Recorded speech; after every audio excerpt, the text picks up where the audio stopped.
Pleasure to start this day to welcome you here. All of you here, you're truly, truly welcome. All of us go through strong emotions, whether it's sadness, anger, insecurity, jealousy, self doubt, regret, yearning, just etc., etc. We all have them. Now, some emotions are stronger than others in a certain time in our life. And then it also depends on how we express our emotions. But we don't necessarily learn how to deal with strong emotions, not at home, nor in school. Our strong emotions, however, have such a major impact on our lives. Vietnamese Zen master Thich Nhat Hanh says, understanding our strong emotions is one of the most fundamental practices. Because understanding our emotions is essential to understanding ourselves. So awareness is really the key. If we are not aware of our emotions, we are lost. It's like we'll be tossed around like small boats on the high waves and blown away by heavy storms. And still then we often have no idea what is happening to us. So in the Plum Valley tradition, Sister Dang Neem, she compares strong emotions. She uses certain metaphors. So she compares and relates to strong emotions with a wave, a storm, a food, which is like a nutriment, and a habit, which becomes an addiction. So I'm going to go over them in that light so that we can gain a deeper understanding into our emotions. So emotions as a wave. What does that mean? The moment that we experience an emotion, we may not be even aware of it. Like when you're angry and somebody said you're angry and you may say, I'm not angry. Or somebody said, are you sad? Is something wrong? And then you say, I'm not sad. There's nothing wrong. So sometimes an emotion has passed, and looking back, perhaps a day later, sometimes a week, sometimes a month, sometimes a year, or sometimes years later, that we realize what we were experiencing. So if we look at a wave, it doesn't start at a peak and it doesn't end at this trough. So an emotion starts long ago underneath the surface of an ocean. The undercurrent, so many conditions, the previous waves have pushed the water so that it builds up into this one wave or one tsunami and it manifests. And then it comes down. And it is also the basis for another wave. It also helps build up another wave. So when we see an emotion as a wave, in that way, we know we are not caught when it's full blown, when it has quieted down, but we learn to take care of it at every point along the waves. And we can see that when we practice mindfulness, we can learn to embrace our emotion. We are like a surfer. Instead of riding on the wave forward, we actually learn to ride on the wave backward, to look at it after it has passed, and to learn which conditions that have helped build this particular wave or tsunami, how it affected our body, the tension, the fatigue, the flare of a skin problem, the indigestion, the bloating, some physical health or mental problems, it could be insomnia, for example. So we look at the effects that that particular emotion just had on our body, on our thoughts, on our speech, and we slowly go backward on it and identify it. When it was full blown, how did it affect me in those moments? How? What thoughts did I have? What speech did I use? Which kind of speech I used and which kind of bodily actions, movements, tension that I had. So we just learn to go backward on that wave and slowly to identify the underlying causes and conditions that triggered that particular wave. Maybe somebody had said something that triggered a feeling of insecurity in us, or triggered a memory of our childhood of something pleasant or painful. Or maybe it was a sight, a sound, even a smell, a word, a touch.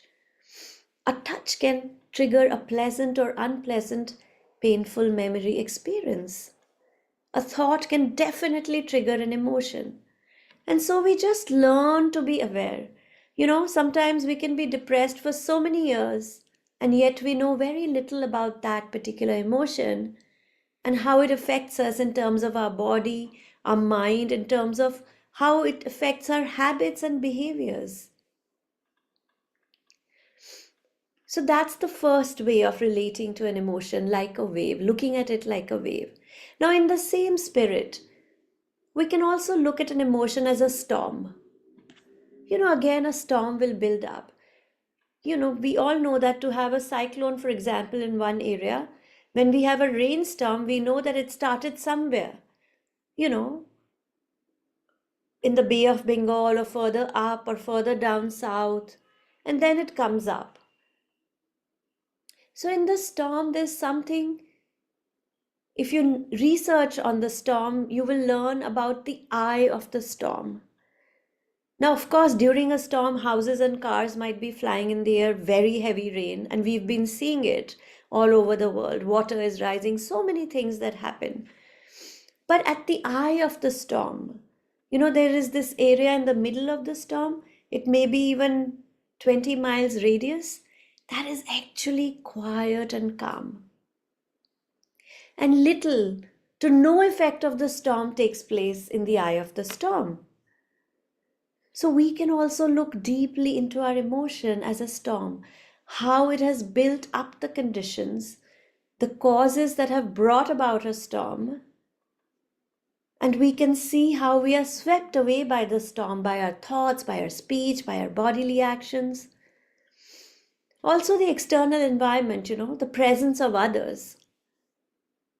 Now, certain people, certain ways help us to be calmer, and certain people, certain ways trigger us to feel irritated, to be lost, to lose our control.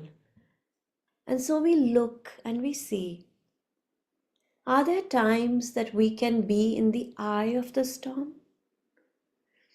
Are there ways that we can practice so that we can be safe in the eye of the storm instead of being swept away, being injured, and then injure others?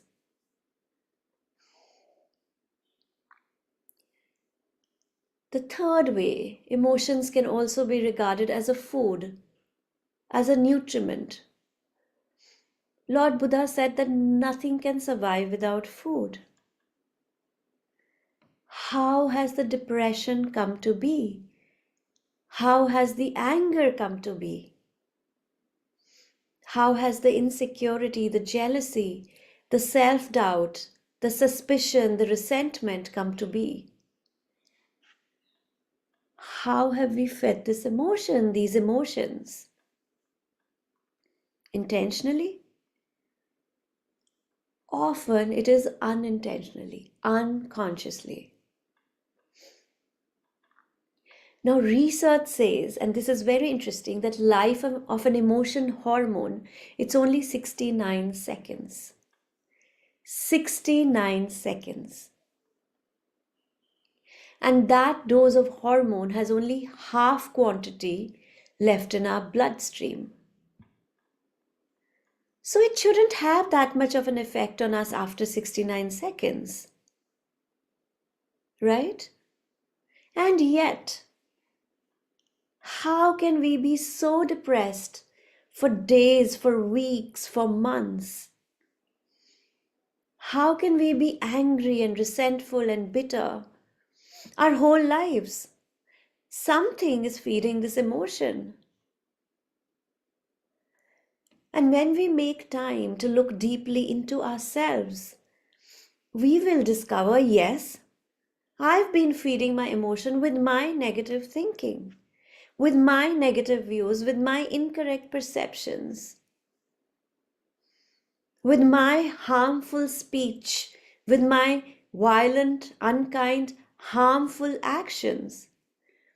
That's why my emotion has grown over the weeks, over the months, over the years, and has become more bitter, more angry, more depressed, more aloof, more withdrawn from life. It takes a lot of courage to look into ourselves, into our habits, and to see things more clearly. It's difficult. It's challenging to do that. But as we gain an understanding of our own thoughts, of our emotions, we will change the way we look at ourselves. So, what happens then? Instead of seeing ourselves as victims of an external situation, of a circumstance, instead of seeing ourselves as victims of an emotion, we become more proactive. We see that we have a choice. Do I want to feed this emotion? Because if I don't feed it, it will not grow. Do I want to build up this wave? Do I want to fit in the storm, or do I want to choose peace? Do I want to choose harmony in myself and my body, in my mind, in my relationship with myself and with others? And so we become much more proactive. We learn different ways to take better care of our emotions. Now, emotions can also be regarded as a habit. It becomes like an addiction, a pattern. Now, most of us will definitely say we want to be happy, true or not. We want to be peaceful. But again, if we look deeply, we will see that we often side with our negative emotions and thoughts. We feed the negativity with our daily consumption through our eyes, through our ears, our nose, our mouth, our body, our thoughts. And we are addicted almost to these strong negative emotions physiologically. That's all we know. The body is used to it psychologically. We identify ourselves with these emotions. I'm anger, I'm angry, I'm anger, I'm sadness. It's almost like saying, this sadness is mine, don't touch it. You don't understand it. I don't want to talk about it because you don't understand it. You don't know. You don't know me. You don't know my sadness.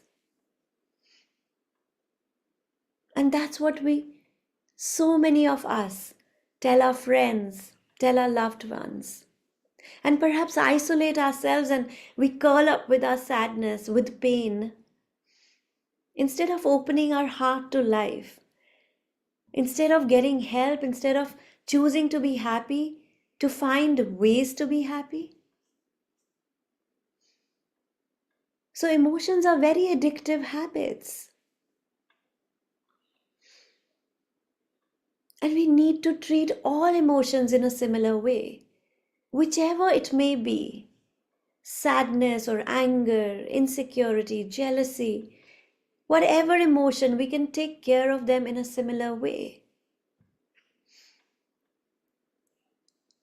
But first of all, we just practice simple recognition. And how do we practice simple recognition? Our mindful breathing helps us a lot. In neuroscience, we talk about a neural modulation.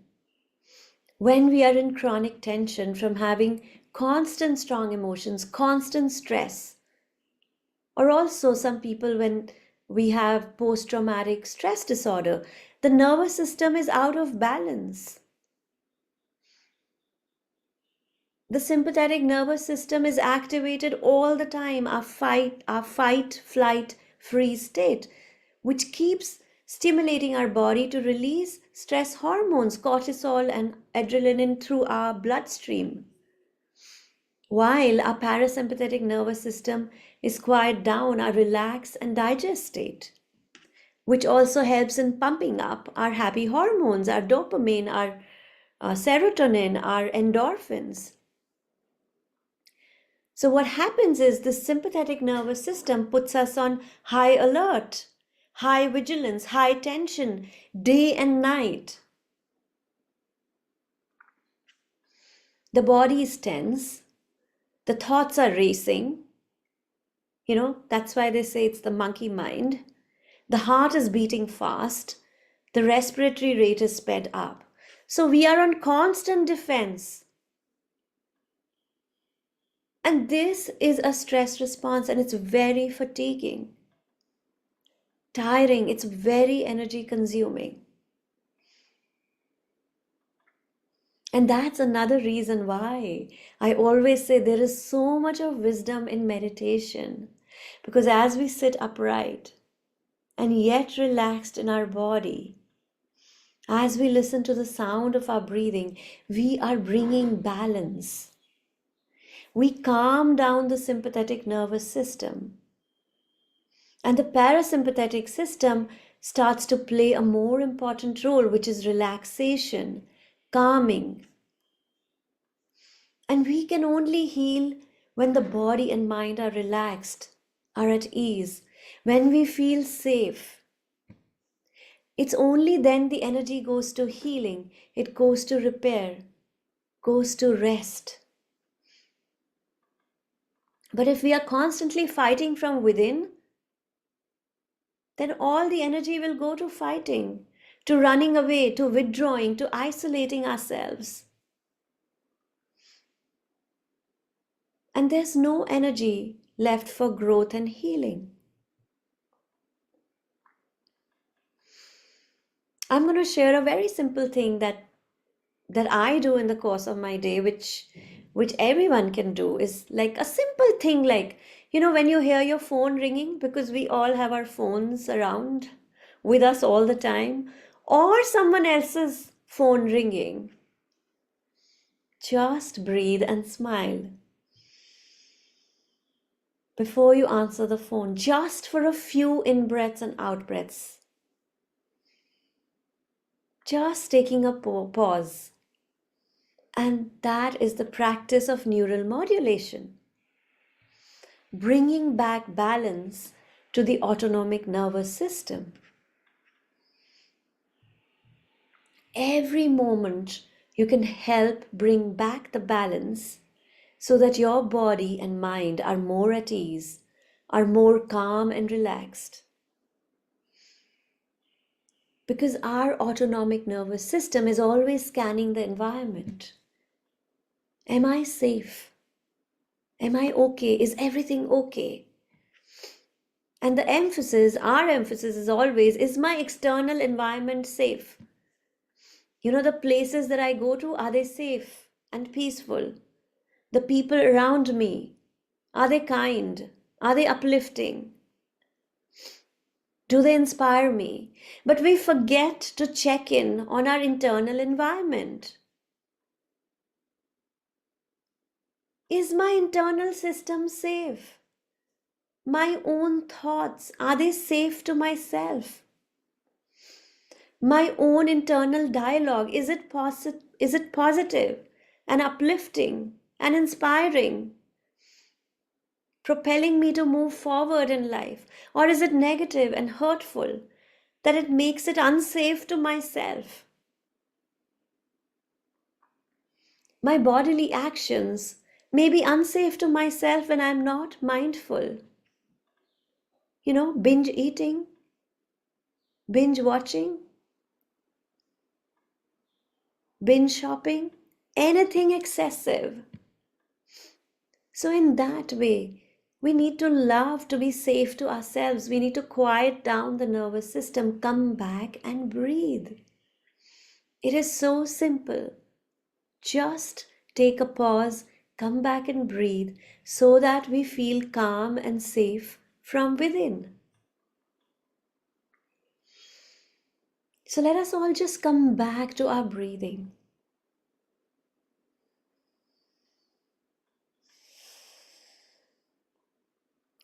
Befriending our in-breath as it is. And befriending our out-breath as it is.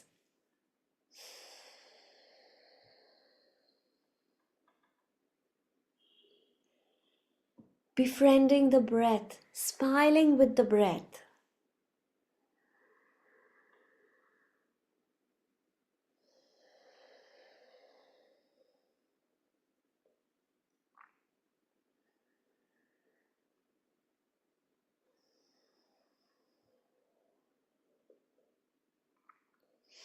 And you will notice that our breathing pattern is also like a wave. In breath, out breath.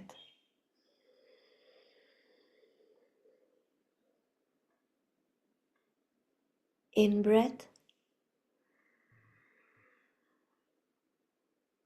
out breath.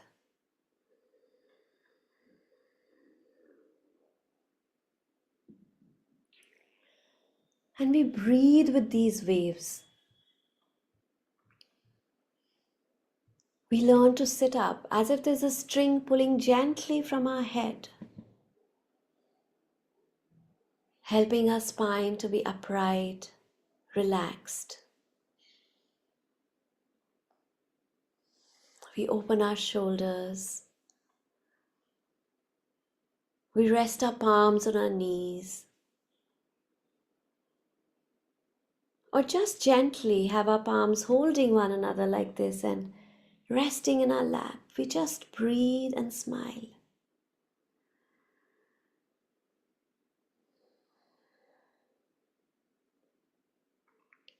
Hello, in breath.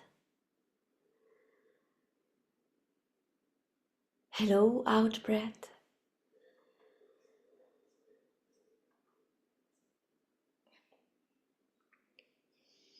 And we breathe like that for a while.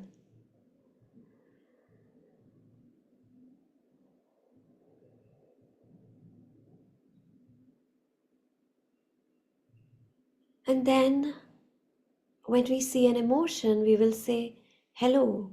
For example, hello, anger. I know you are there. Breathe with me. I'm breathing with you. And as we breathe out, we relax that emotion. We bring more spaciousness into that emotion, more relaxation.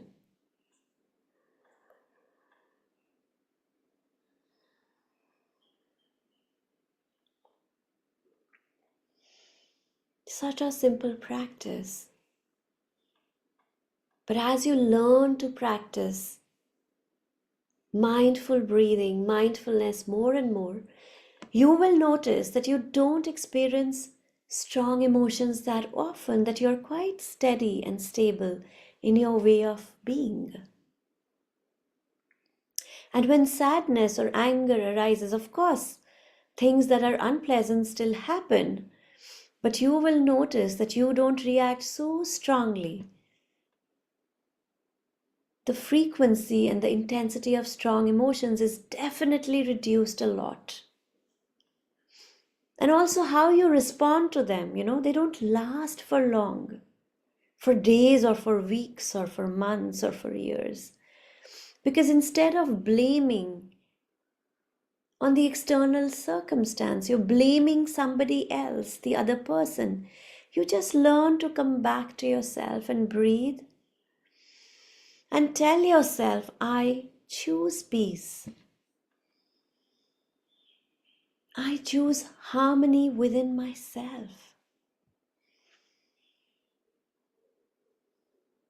I don't want to cause further damage to myself.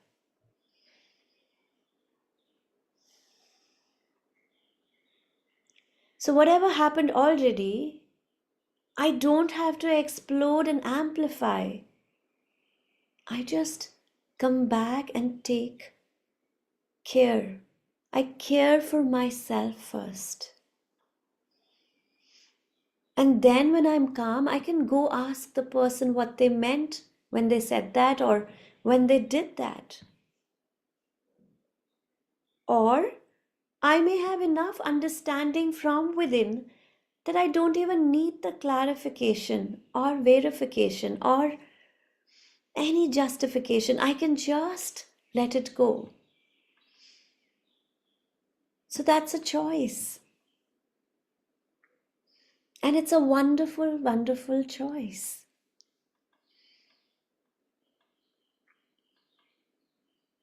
In the practice of mindfulness, there's a teaching about learning to be our own soulmate. Interestingly enough, in Vietnamese, the word soulmate means to remember, to know, to take care of, to master oneself. So, a soulmate is one who remembers, who knows, who takes care or masters herself, himself, themselves.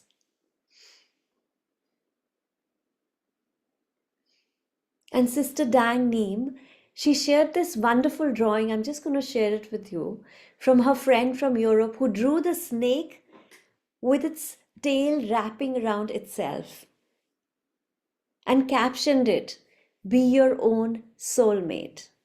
Just give me.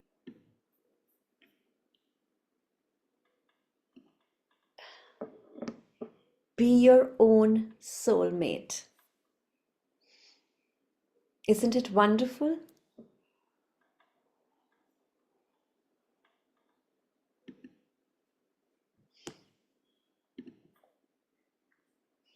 Now, our emotion can be like a snake. It can bite us up front or from the back, it can hurt us. But our emotion is also our own child that we have fed and taken care of all these years. That's why it has grown to be like that. So we learn to befriend our own emotion, to befriend the snake, wrap around it with our mindful breathing, with our smile, with our loving speech. It's like saying to your emotion, "Hello, sadness. I know you are there. I'm here for you. Hello, pain. You've been there for a long time. It's okay. I'm here for you." And when you wrap your breath, your relaxation, your love, your tenderness around it, it will also relax and become more spacious and at ease.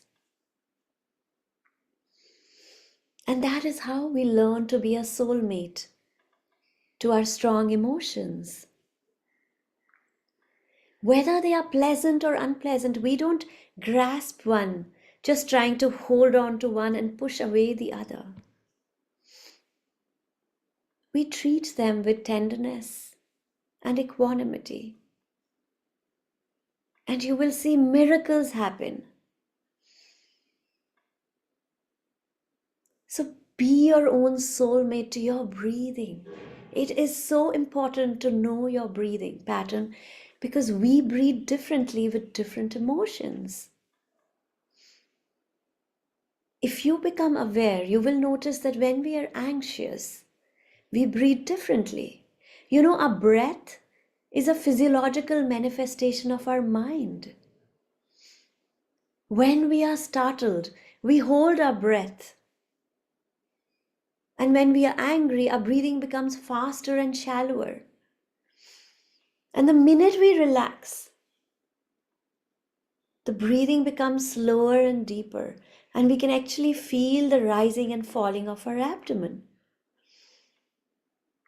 So, when you're aware of your breathing, it tells you what kind of emotion, the state of mind that you are in. So fascinating. We don't have to look anywhere outside.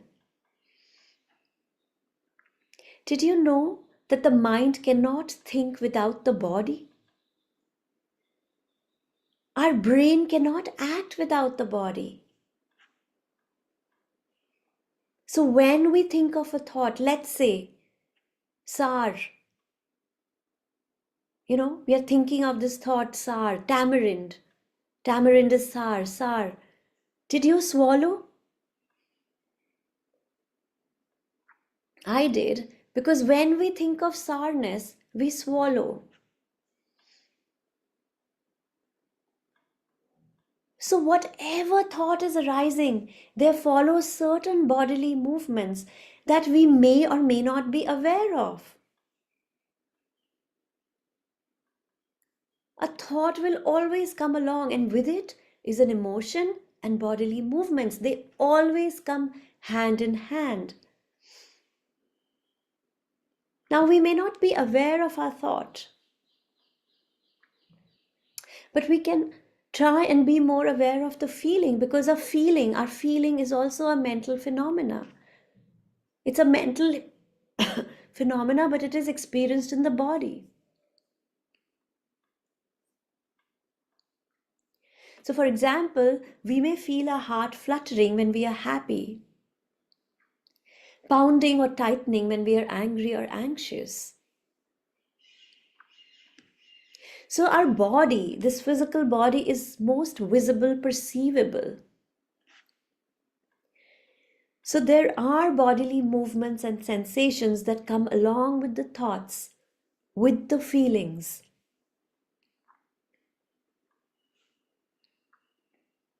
So, we can learn to be aware of this tool, to identify them moment to moment,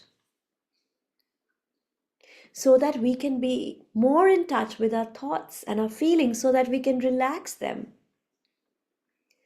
This is how we learn to be a soulmate to our own body, to our breath, to our own mind, to our emotions, and to take care of them very effectively. And as we practice to embrace and transform and heal these emotions, spaces open up for our lives. And we can be with what was. What happened in our childhood? Something very traumatic that happened to us in our childhood, that happened in our life. We can hold it without having to be swept away by it. We can regard our life with tenderness, with gratitude. And whenever a strong emotion comes up, we can smile to it with equanimity, mental calmness, because we've learned from it and we can live our life. This is all we have. Every present moment is what we have. It carries the past and the future right here and right now. And it's only when we are present can we see what is going on around us and inside of us. Only when we are present can we love and care and embrace. And we can hold this present moment like as a soulmate to this present moment. And that's how we can heal and transform the past, and we can affect the future in a very positive way. That's how we regain trust and confidence in our own capacity to be with what was, what is, and what will be. And that I feel, I believe, is a deep, deep happiness. It's a great power. So enjoy being a soulmate from within, my dear ones. So let's practice.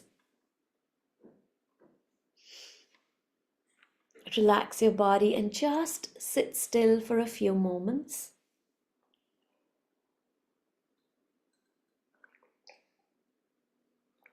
You may like to gently close your eyes.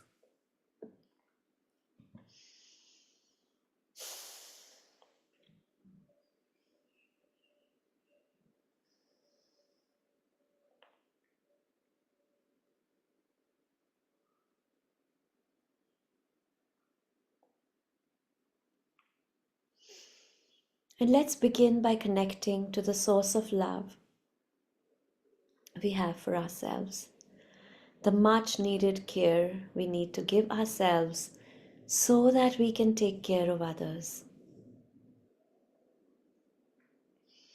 So I want you to place your hands on your heart center.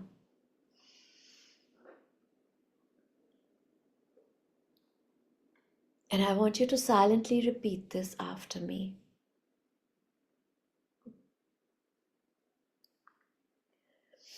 May I be peaceful, happy, and light in body and spirit.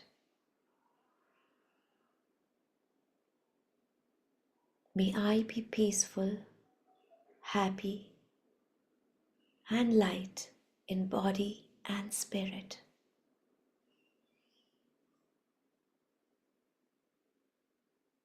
May I be safe and free from injury.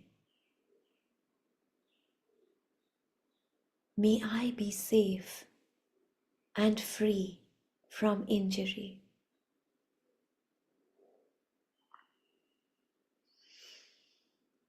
May I be free from anger, afflictions, fear, and anxiety. May I be free from anger, afflictions, fear, and anxiety.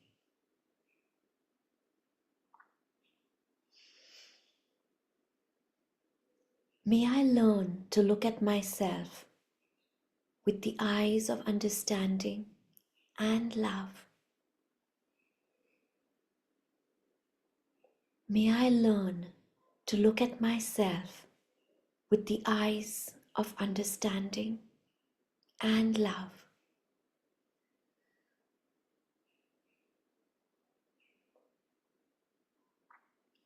May I be able to recognize and touch the seeds of joy and happiness in myself.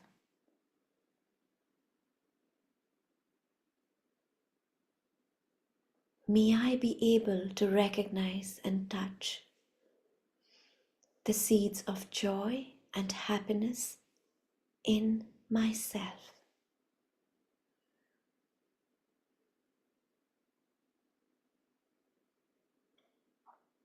May I learn to identify and recognize the sources of anger, craving, and delusion in myself.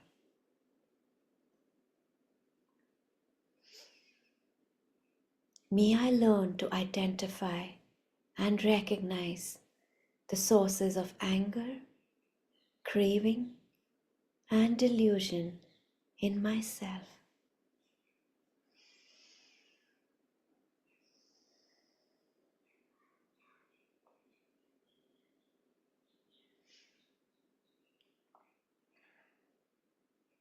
You may gently rest your palms on your knees, palms facing upwards.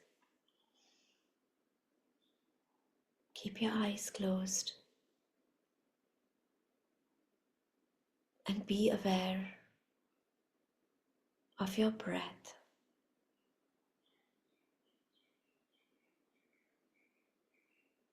Breathing in, I'm aware of my in-breath. Breathing out, I'm aware of my out-breath.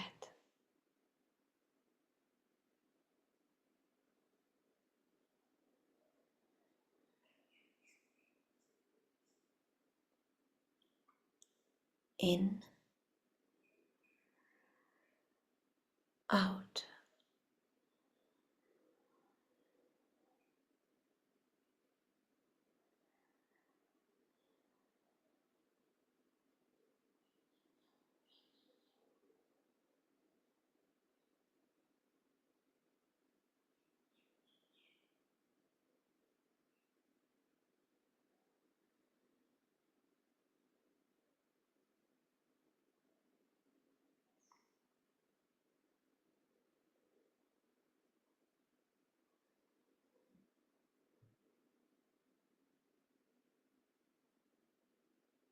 In touch with the air, I breathe in.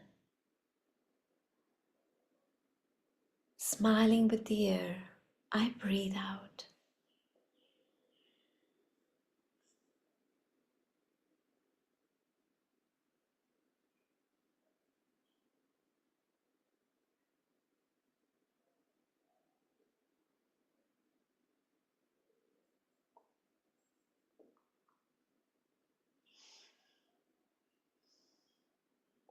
Touching air, smiling.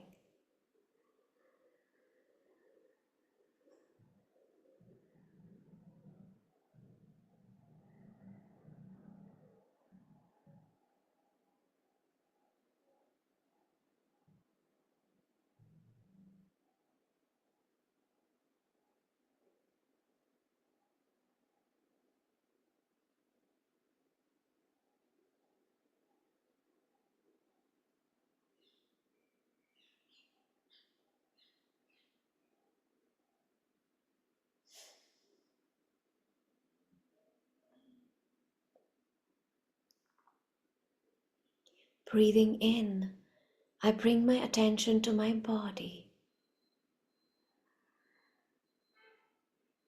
Breathing out, I relax my whole body.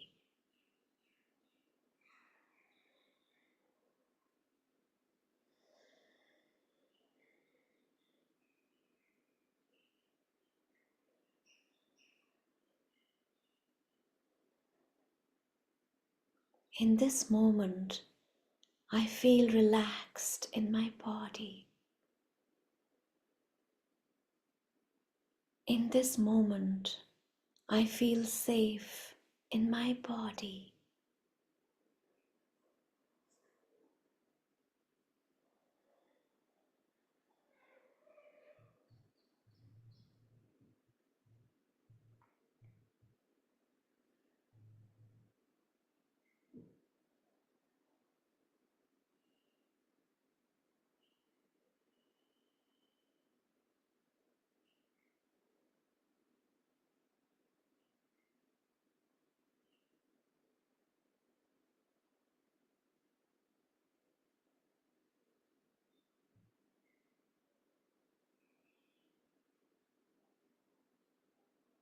Breathing, I smile to the thoughts that are arising in me.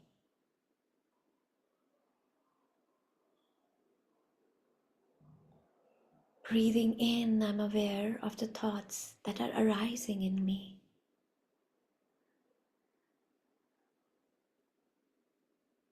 Breathing out, I smile to the thoughts that are arising in me.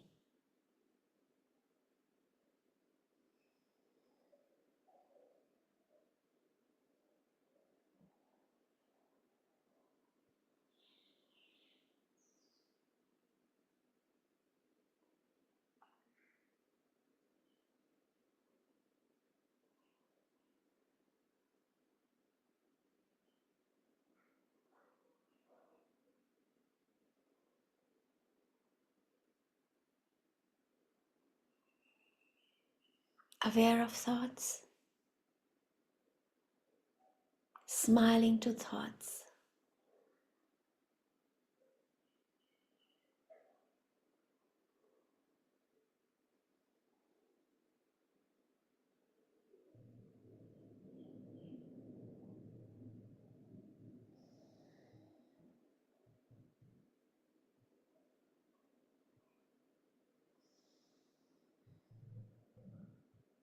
It's okay for my thoughts to be there.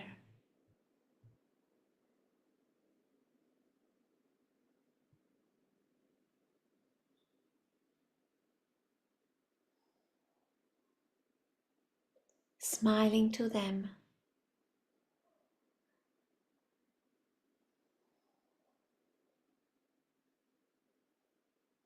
relaxing in their presence, and feeling safe in thinking.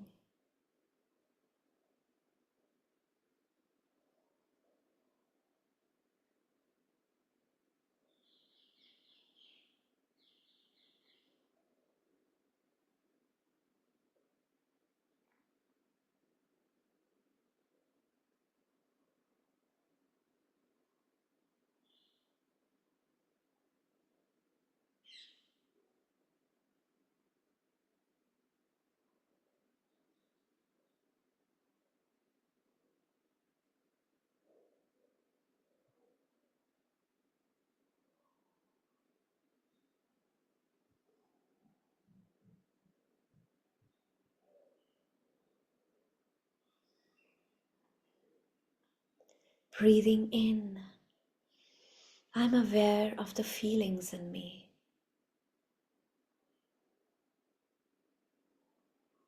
Breathing out, I smile to the feelings that are happening in me.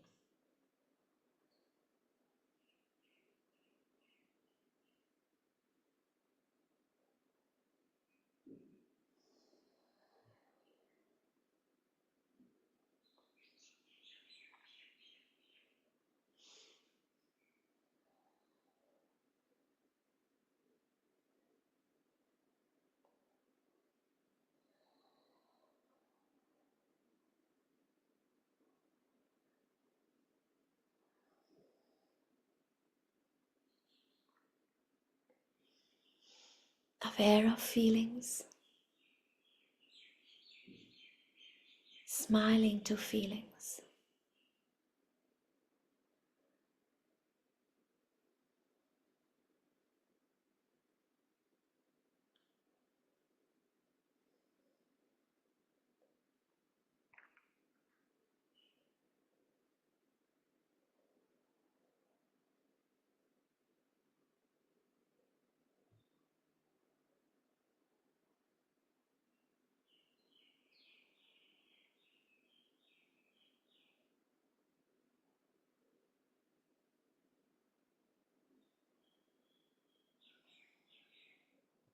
Feeling safe to feelings.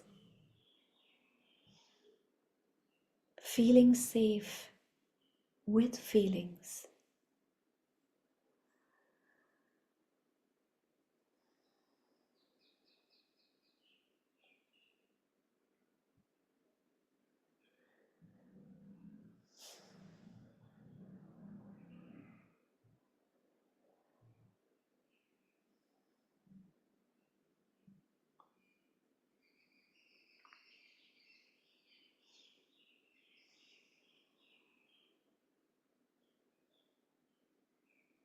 Breathing in, I embrace myself in my entirety.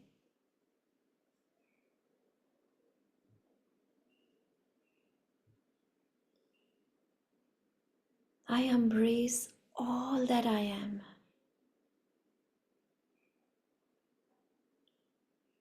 Breathing out, I smile. I smile of gratitude to all that I am.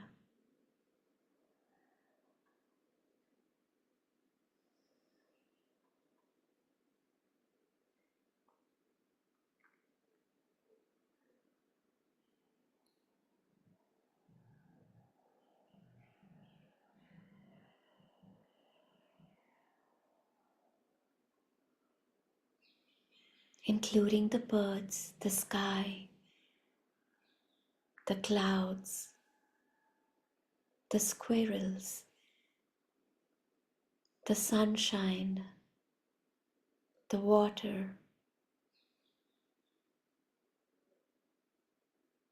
my co-workers, my neighbors, my friends, my family, my community.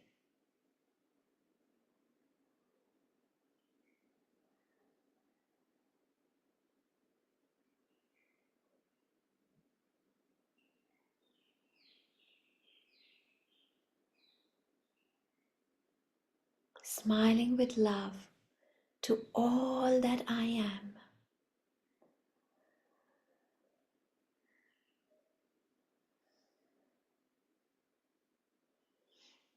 My pain,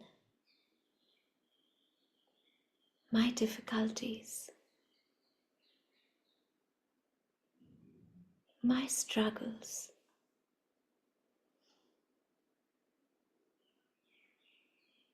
my joys,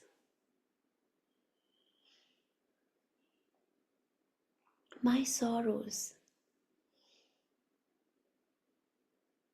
my peace and happiness. Smiling with love and gratitude.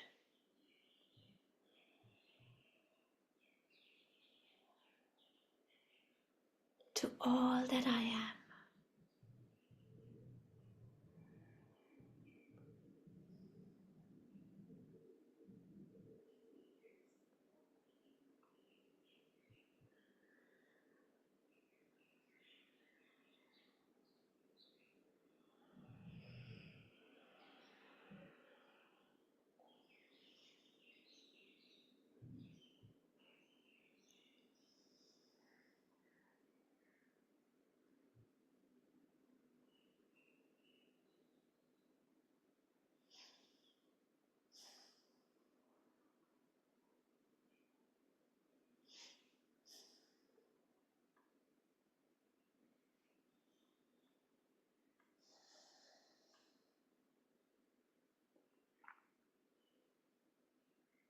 Breathing in, I feel calm with my in-breath.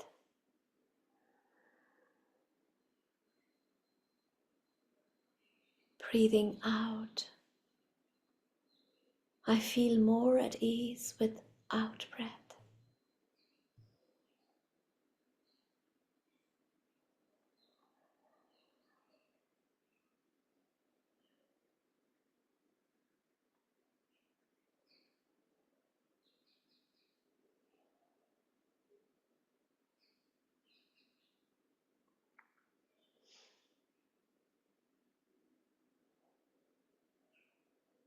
At ease, calm, peaceful.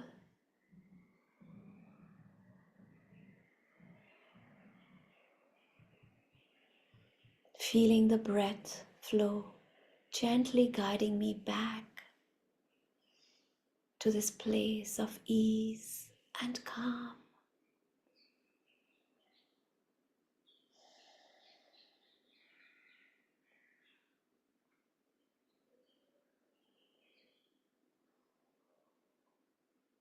Just sitting still, at home with my breathing, at ease with my body, my heart at ease, peaceful, letting go of any worries, anxiety, or expectations.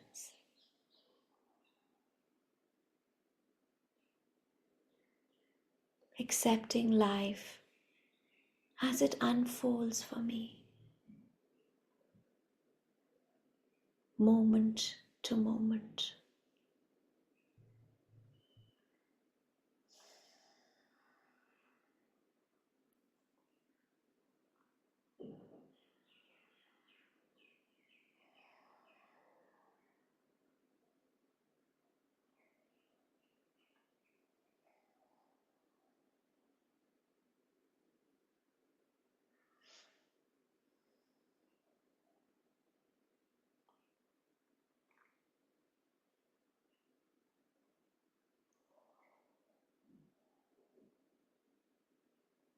How nice to be calm.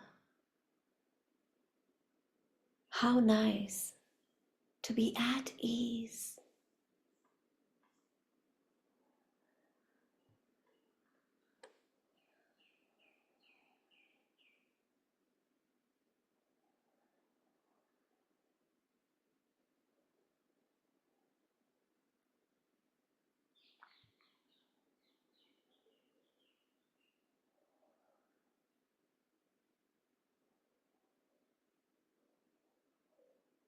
Calm,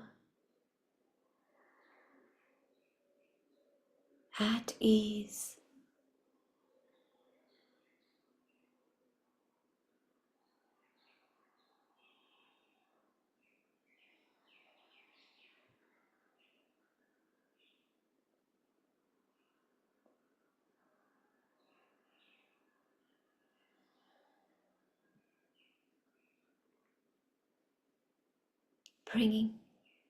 Breathing in, enjoying the quiet of this moment.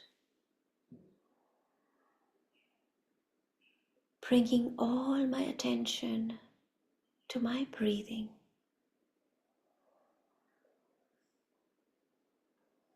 Feeling the quiet of my mind.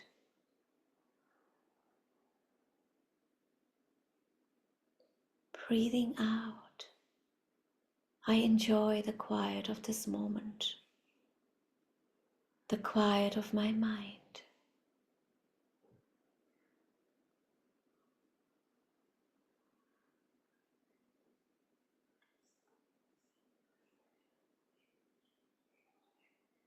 My heart at ease,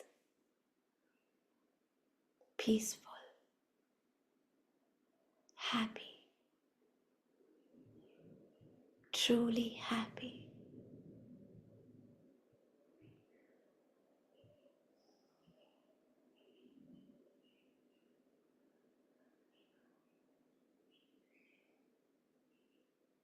How nice it is to not speak, to not have to listen to someone, just being quiet, enjoying the quiet of my mind, the ease of my heart.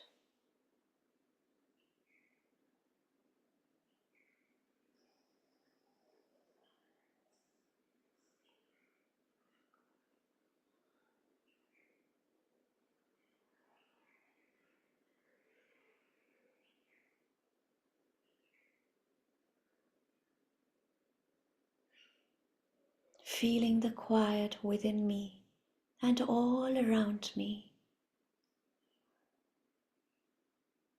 Hearing the quiet of my breath.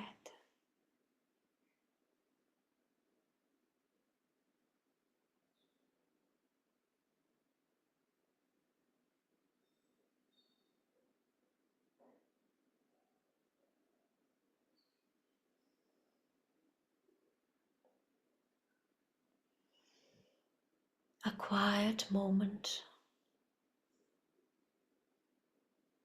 Enjoying the quiet moment.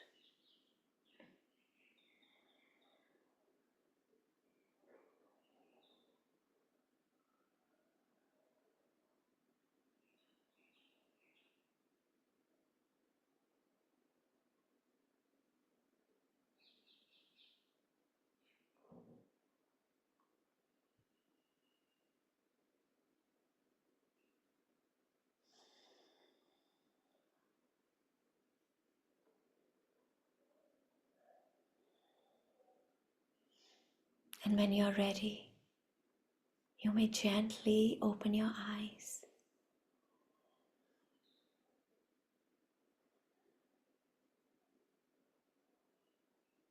And hope you can maintain this awareness of your breath throughout your day, as you work, as you drive, as you go about your daily tasks. And may your heart be smiling always.